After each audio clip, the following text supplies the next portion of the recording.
Labą dieną. Šių metų sausio 9 dieną portale 15 minučių LT pasirodė majoro Daugirdo straipsnis Šaulių patarimai, kaip neutralizuoti kolaborantus.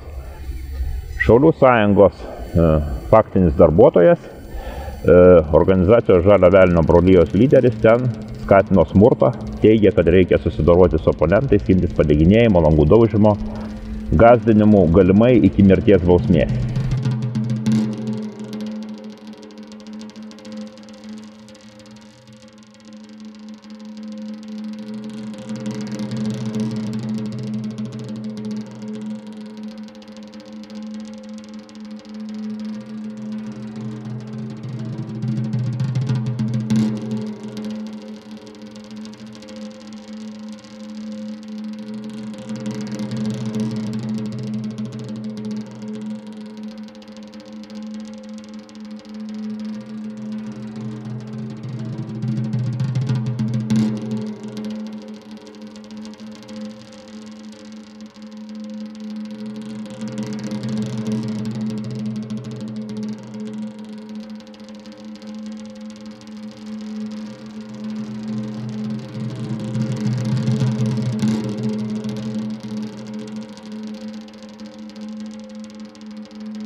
Mes aktyvių piliečių grupė tiesiog kreipėmės šiandien į generalinę prokuratūrą su pareiškimu pradėti tyrimą dėl tokių veiksmų, kuriuos manome, kad tai yra grėsmė visuomeniai.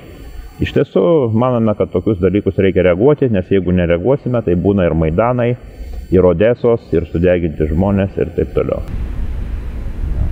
Ten viešo pareiškimą, aišku, ten daug pavardžių, jau ten idėjo internetą, bet ten, aišku, viešai erdvė, tie, kurie fiziškai, kadangi, pavyzdžiui, Titorenko pritarė, bet pajūrių nepasiekiamas, bet jisai pritarė, kad būtų skleidžiama viešai, reiškia, ten internete, bet, aišku, parašo jis negali, kaip sako, padėti, malūnsparniai neturi.